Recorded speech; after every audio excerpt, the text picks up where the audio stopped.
Auntie Kemi, please. I don't want to do it again. The last time still hurts me. Don't worry, Dominion. This time around it won't hurt.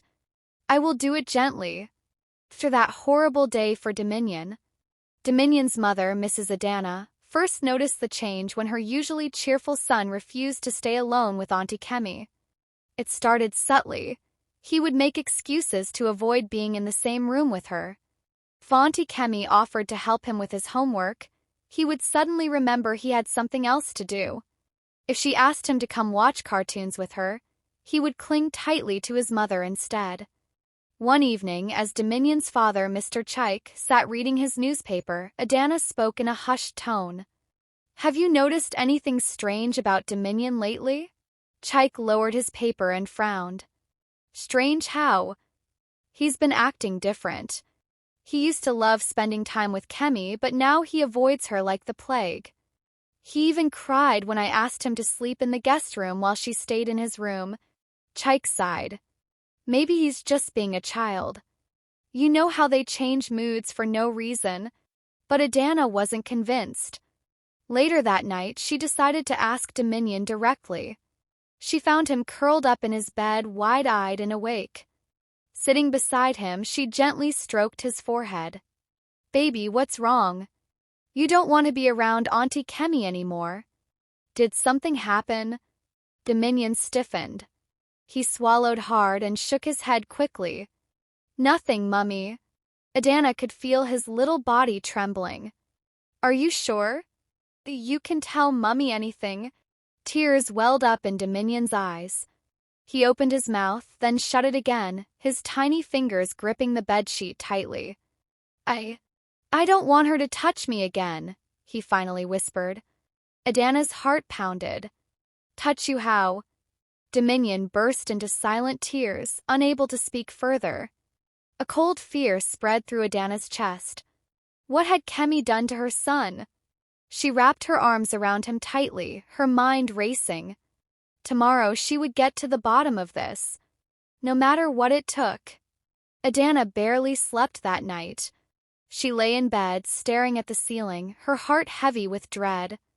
Dominion's words haunted her. I don't want her to touch me again. By morning, she had made up her mind. She needed to find out exactly what Auntie Kemi had done. After making sure Dominion was settled in his room, Adana found Kemi in the living room scrolling through her phone, completely unaware of the storm brewing. Kemi, we need to talk, Adana said, her voice tight. Kemi looked up lazily and sighed. About what? About Dominion. Something flickered across Kemi's face, but she quickly masked it with a smile.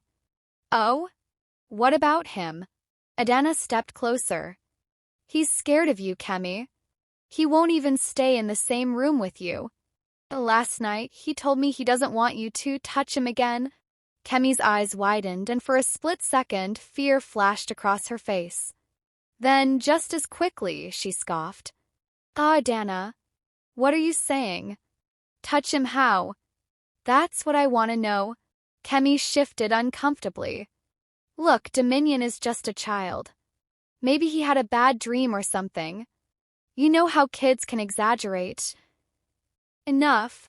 Adana's voice was low but firm. I want the truth, Kemi. What have you been doing to my son? Kemi's face darkened. She crossed her arms. I don't like what you're implying, sister. I have never. Then swear. Kemi froze. Adana's heart pounded. If you have nothing to hide, swear to me that you have never touched Dominion in any way that would make him scared of you. Kemi's mouth opened, but no words came out. A single bead of sweat rolled down her forehead. That was all the confirmation Adana needed. Rage surged through her. Get out. Kemi's head snapped up. What? Get out of my house. Now. Kemi's lips trembled. Adana, please. Before I do something I'll regret, get out. The sound of Dominion's sobs from his room fueled her anger even more. Kemi grabbed her phone and purse, muttering curses under her breath as she stormed out. As soon as the door slammed shut, Adana collapsed onto the couch, shaking. She had protected her son, but she knew this wasn't over. She had to tell her husband. She had to find out how deep this wound ran. And most of all, she had to make sure Kemi never got close to Dominion again, no matter what it took. It had been 2 weeks since Auntie Kemi left their house. Dominion was starting to feel a little safe again. Mummy and Daddy were always around now, and he no longer had to be alone with her. But he wasn't the same. He barely spoke in class, and he flinched whenever someone touched him. His teacher, Miss Teo, had noticed and even asked him if something was wrong, but he just shook his head. Then, one afternoon during break time, Dominion was playing quietly by himself near the school garden when he heard a familiar voice. Dominion. His heart dropped. He turned slowly. Auntie Kemi was standing near the school gate, smiling. His stomach twisted into knots. "Come here," she said softly, waving him over. Dominion shook his head. He wanted to run, but his legs wouldn't move. Kemi's smile faded. Her eyes turned sharp. "Dominion, don't be stubborn." "Come." Tears pricked his eyes. I can't," Mummy said. Kemi's expression softened again. "Oh, baby, don't worry about that. I just wanted to see you. Don't you miss me?" Dominion didn't answer. Kemi sighed and glanced around. When she saw that no one was looking, she took a step closer. "Let's go to the bathroom. I brought something special for you." Dominion's breath hitched. Not again. Not again. He turned sharply and ran. Kemi's face twisted in frustration. "Dominion!" "Stop right there," she hissed, stepping forward. But Dominion didn't stop. He ran as fast as his legs could carry him, heading straight for his classroom. He burst through the door, panting, his face pale. Miss Teo rushed toward him. "Dominion! What's wrong?" He opened his mouth, but no words came out. He just pointed toward the school gate, his whole body trembling.